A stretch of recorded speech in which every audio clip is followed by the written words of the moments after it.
Good morning, everyone. In this video, we are on page 4 in the practice set, and we're going to go through some present value problems together. So on page 4, number 5, it says find the present value, the amount that should be invested now to accumulate the following amount if the money is compounded as indicated. Show your substitution work. Don't forget to do that. Going to be looking for that on the test as well.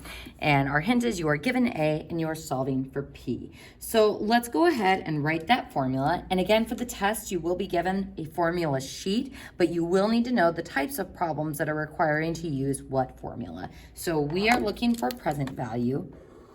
So we are going to use our present value formula. So P equals A times 1 plus R over M raised to the negative MT. And again, it's a negative that's always kind of tough to remember. So looking at this first problem, our initial amount, or not our initial amount, sorry, our final amount that we want our account balance to reach is this 12,000.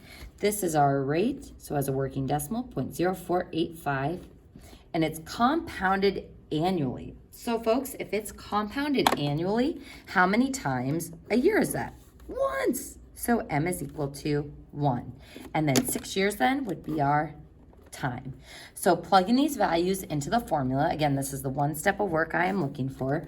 We are looking for P, and this is equal to the account balance, or the amount after a certain amount of time, 12,820.77 times 1 plus 0.0485 over M, and our M is 1 here, raised to the negative 1 times 6. So again, older calculators, don't forget to use your parentheses, and don't forget that negative. All right, so folks, what I would do is pause the video, practice typing this in on your calculator, and see if you get the same thing that I do. You should be getting P is equal to 9,677.13, making sure you're rounding appropriately and including that dollar sign. So, does our answer seem reasonable? That if we invest this initially and we're getting 4.85% compounded annually, that we will eventually raise up to 12,000? Seems like a good answer to me. So let's go ahead and try another problem. Here we are given the final amount or account balance in the future that we want to achieve. 6% as a working decimal, 0.06, compounded semi-annually. That means twice a year, so the number of compounding periods is 2. 8 years then is going to be our T. So folks, pause the video here and see if you can show that substitution into the formula work. So P equals 2,000 times 1 plus 0.06 over M, and our M is 2, raised to the negative 2 times 8.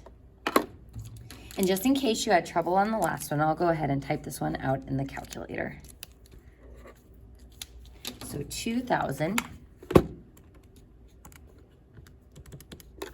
times 1 plus 0.06 divided by 2 raised to the negative 2 times 8, or you could type a negative 16, and we get 1,246.33.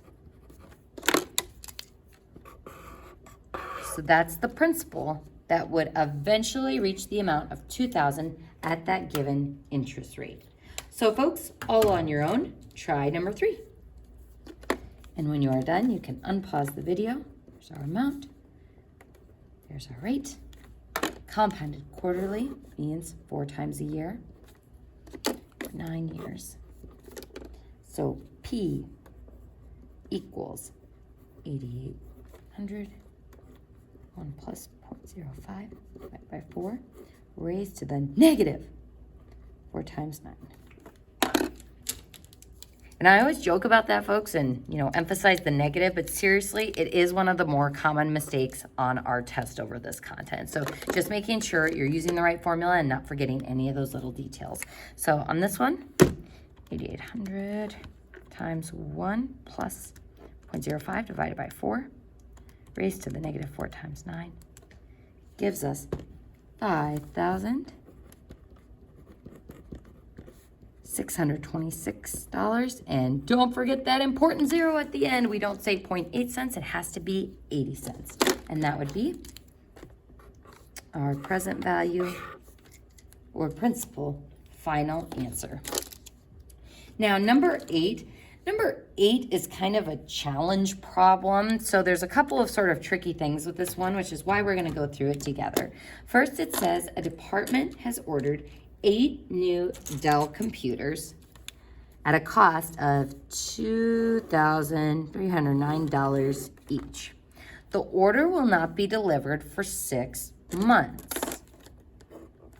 What amount could the department deposit in a specific 6-month CD paying 4.79% compounded monthly to have enough to pay for the machines at the time of delivery? All right, folks, so here's what's tricky about this one.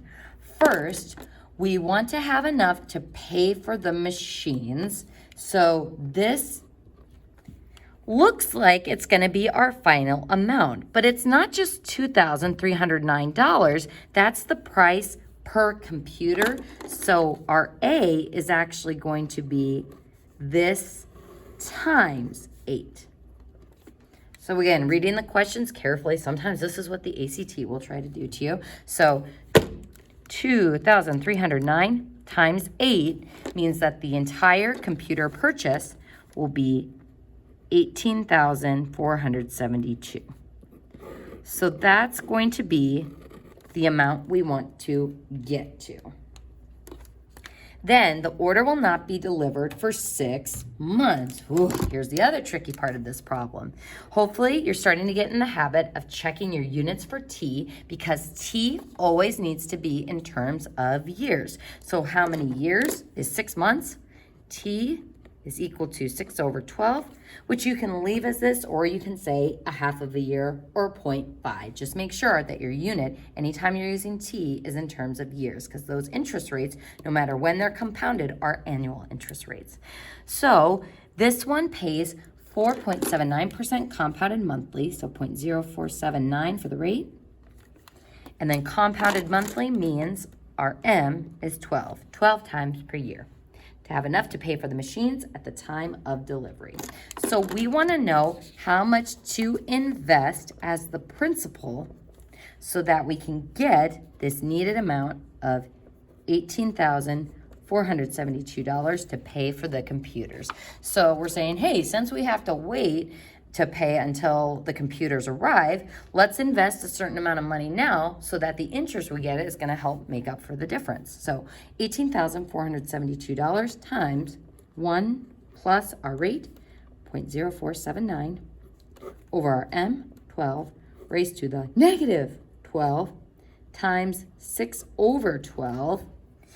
And again, folks, when you see that negative 12 times 6 over 12, if you want to simplify this before putting it into your calculator, you can. Just be careful, because this would be a negative 6 as your exponent. So typing this in, we would get 18,472 times 1 plus 0.0479 divided by 12 raised to the negative 6. Or you could type in this whole expression if you wanted to. And that gives us the principal that we would need to invest to be able to reach that final 18,000 amount. So our principal is $18,035.71. So we have to invest quite a bit in order for that little bit of interest to accrue to bump us up to that 18,472. And that's our final answer for that one. So a little bit trickier, but hopefully you're getting in the habit of checking your units for T and reading the questions carefully.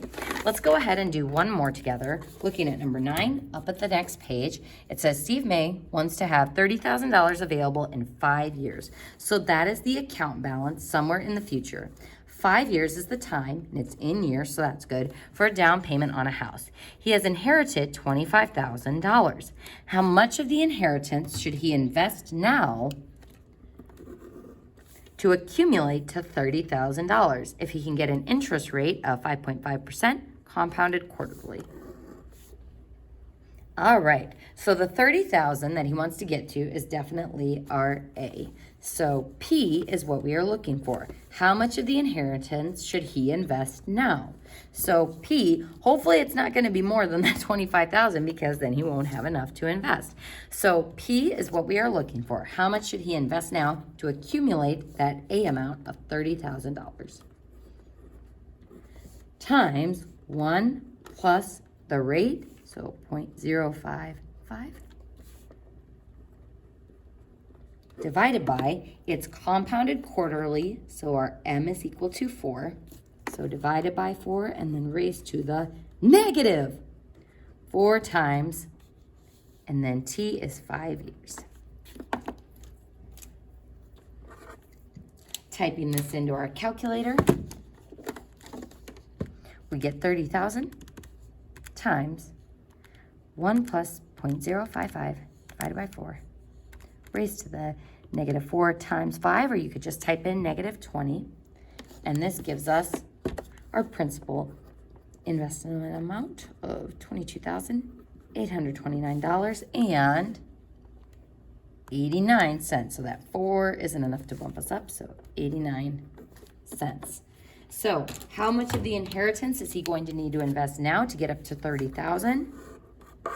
This much of the 25,000. So that's good news because he's going to have enough in order to be able to invest it to have the down payment for the house. And folks, that concludes our video on the practice set problems.